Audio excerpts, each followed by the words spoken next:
तो कहानी की शुरुआत होती है एक अंधेरी तूफानी रात से।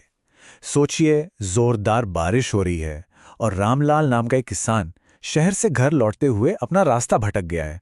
और वो ठंडी हवा ऐसी है कि हड्डियों तक को चीर रही है। अब तूफान तो देखिए, और भी भयानक होता जा रहा है। रास्ते का तो कोई नामो निशान ही नहीं है। और ऐसे में उसकी आखिरी उम्मीद क्या है? बस दूर घने जंगल में टिमटिमाती हुई एक रोशनी। तो अब वो हिम्मत करके उस रोशनी की तरफ बढ़ता है। और कोई चारा भी तो नहीं है ना। वो एक अकेले घर के दरवाजे पर पहुंचकर दस्तक देता है, मदद के लिए आवाज लगाता है। लेकिन बारिश और हवा के शोर में उसकी आवाज जैसे कहीं दब सी जाती है। दरवाजा खुलता है और एक बुजुर्ग औरत उसे रात बिताने के लिए जगह दे देती है।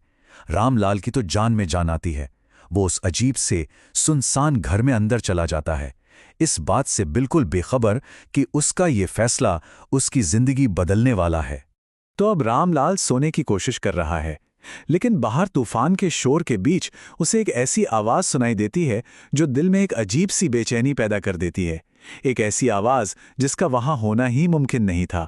हाँ, ये आवाज थी एक पायल की, बहुत ही धीमी, लयबद्ध झंकार। वो उठकर बाहर देखता है तो बारिश जरा सी थमी हुई है और एक जवान लड़की अकेली बाहर बैठी है। ये उसी की पायल की आवाज थी। ये लड़की थी माया। और बातों बातों में वो रामलाल से कुछ ऐसा कह देती है, एक ऐसी रहस्यमयी चेतावनी कि रामलाल के तो रोंगटे खड़े हो जाते हैं। आखिर वो कहना क्या चाहती थी? अब देखिए, अगली सुबह होती है और घर बिल्कुल खाली, एक अजीब सा सन्नाटा। रामलाल को कुछ समझ नहीं आता। वो बाहर सड़क पर निकलता है तो उसे माया मिलती है, बहुत ही बुरी हालत में। वो बताती है कि शेर ने उसकी मां को मार डाला। अब रामलाल का दिल पसीज जाता है और वो उस बेचारी अनाथ लड़की को अपने साथ गांव ले जाने का फैसला करता है। माया मान तो जाती है, पर एक अजीब सी शर्त रखती है। खैर, रामलाल उसे अपने गांव ले आता है। गांव का मुखिया उसका स्वागत करता है, लेकिन साथ ही एक चेतावनी भी देता है कि ऐसी तूफानी रातों में ही बुरी शक्तियां सबसे ज्यादा जागृत होती हैं। और किसी को भी इस बात का अंदाजा नहीं था कि ये बात कितनी जल्दी और कितनी भयानक तरह से सच होने वाली थी। और होता भी वही है। माया के गांव आने के ठीक अगली सुबह कुछ ऐसा होता है कि पूरा गांव दहशत से कांप उठता है। रमेश नाम के गांव वाले की लाश मिलती है, लेकिन ये कोई मामूली मौत नहीं थी। उसका शरीर बिल्कुल सफेद पड़ चुका था, चेहरा पीला, जैसे किसी ने उसके जिस्म से जिंदगी की आखिरी बूंद तक निचोड़ ली हो। ये नजारा देखकर सारे गांव वाले वहां जमा हो जाते हैं। सबके जहन में बस एक ही ख्याल और एक ही डर था। ऐसा लग रहा है जैसे किसी ने इसकी सारी जान ही खींच ली हो। ये खौफ अब पूरे गांव में फैल चुका था। और जब डर फैलता है तो उसे एक वजह, एक चेहरा चाहिए होता है। और बहुत जल्द कानाफूसी शुरू हो जाती है।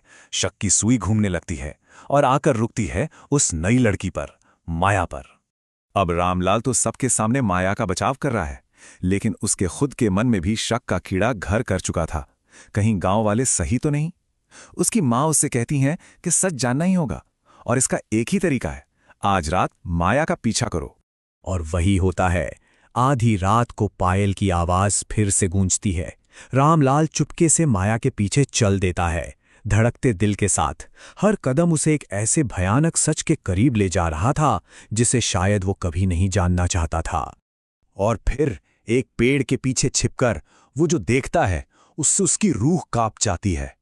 माया का चेहरा अब इंसानी नहीं था।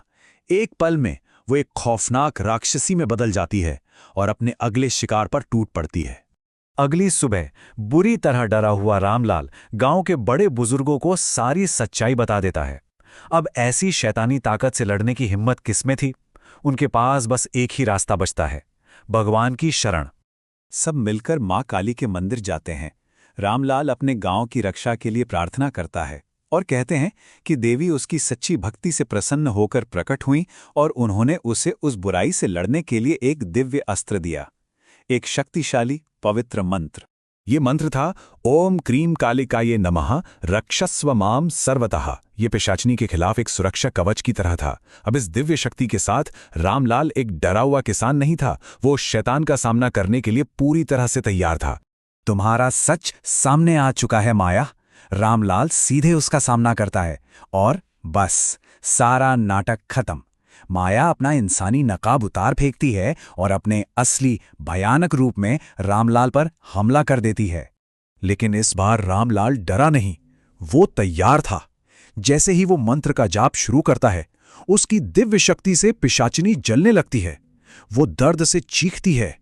मंत्र की शक्ति उसे पीछे ढकेल देती है, लेकिन वो पूरी तरह खत्म नहीं होती।